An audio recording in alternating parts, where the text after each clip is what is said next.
Yo, what's up everybody? It's your boy Slim, aka Mr. Different, back with another video. Today, I'm gonna teach you guys some top tips that I have used over the years to get a great vocal recording sound on any budget, no matter if you're using expensive equipment or using cheapo equipment. These tips will help you get great vocal sound for all my producers and artists out there who just want to sound at the best possible way they can. So, let's get right into it. First off, don't worry about your budget. Don't worry about it. Your budget is not important because you can get great vocal recording sounds on any budget. Like for example, this is a very cheap microphone, but yeah, I can make it sound really, really good because I know what I am doing with my recordings and my vocals and all that good mess. You don't need to buy expensive microphones. You see people with expensive microphones, it's all great. It will help you get there easier, but microphones just as cheap as like $100 to $200 can even compete with $1,000 microphones in any case. It's just the techniques you do when you're recording them. So remember that. Budget, throw it out the window. Yeah. Now, tip number 2 is selecting the right microphone. Now, there are 3 different types of microphones out there you can buy generically. There's ribbon microphones, dynamic microphones, and condenser microphones. For most applications, you're probably gonna be using dynamic or either condenser. Condensers like the regular microphones. You see these nice studio condenser microphones like here. Dynamics are usually handheld type microphones.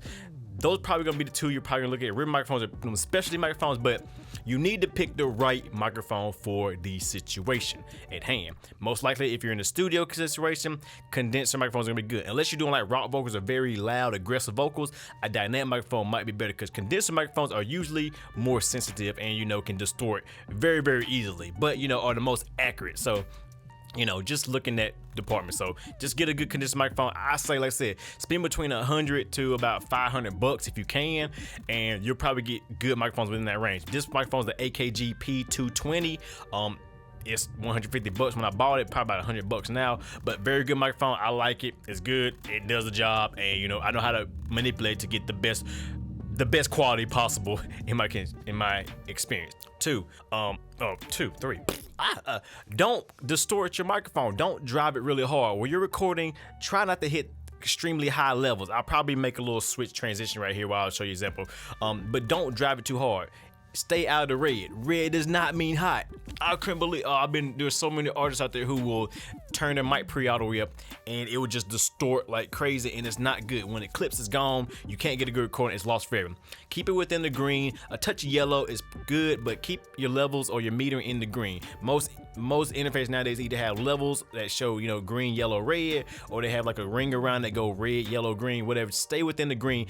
So pretty much at your loudest point, talk really loud and then turn up to it goes red and then crank it back to when you're loud, it's in the green. That way you have the appropriate levels all the time. Levels are key when recording. If your levels aren't good, it's gonna be a headache.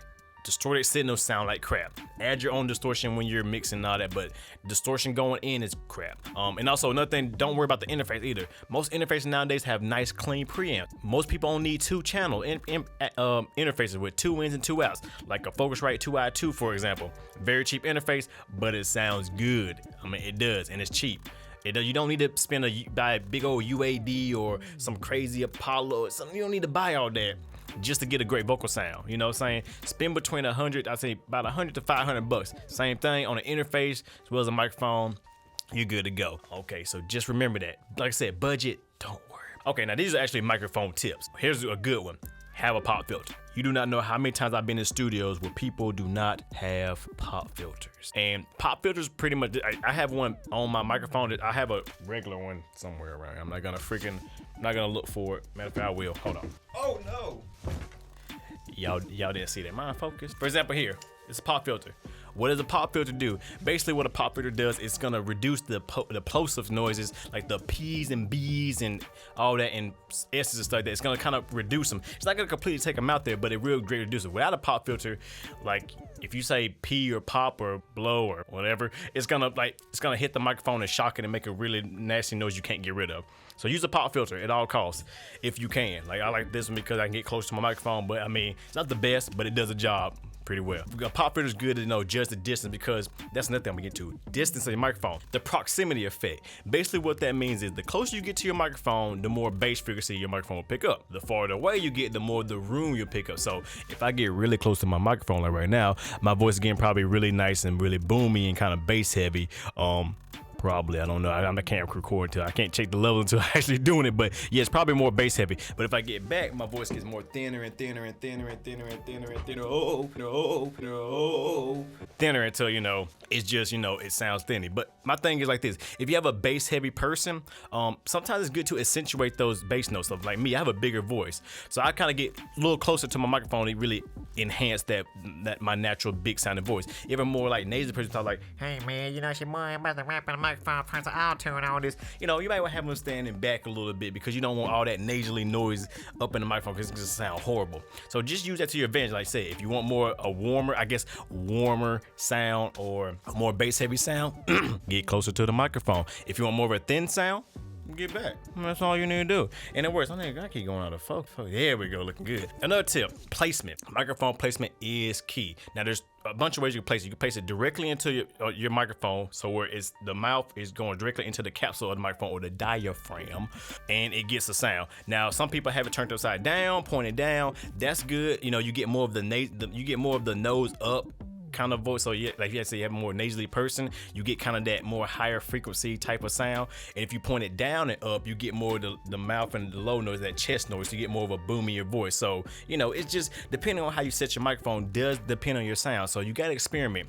You know, have it pointed up, have it pointed down, have it upside down, have it directly, even turn it to the side. If you turn your microphone to the side, it has a good sound. So right then and there, you have essentially 4 or 5 different microphones just by doing that. By combination of getting closer, farther away, turn it sideways, having it up, down, left. I mean, you have all kind of choices. Like people buy all these microphones, and really one is probably good enough. If you get a good decent microphone, you can pretty much use it on just about anything. Just about.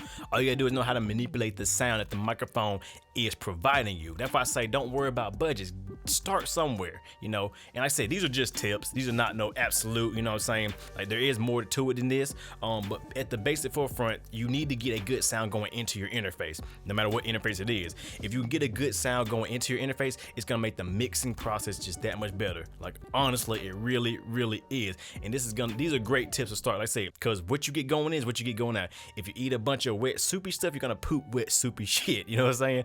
If you eat a lot of hard, that was the worst description ever. I shouldn't have did that. That's disgusting. Yeah, with that being said, I mean, you gotta really, like I said, what you got going is going back. So just take these little tips you get I showed you and try them out, experiment. Like I said, closer to the microphone, farther back, position the microphone, don't distort it. Check your levels, gain stage, pop filter. Please have pop filter. Shock mount, nice too, so you don't, when you stomp on the floor, you don't get that kind of, you're gonna get vibrations going through the microphone from the stand. Have a mic stand.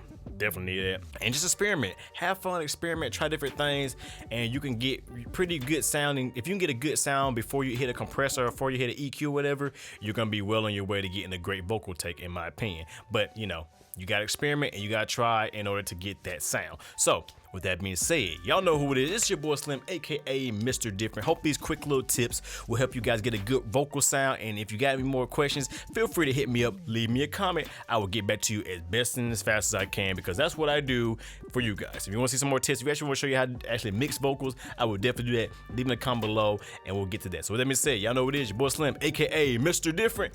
Not motivated by the money, but the like, comments, and views. And guess what, everybody? I'll see you in the next one. Have a good one.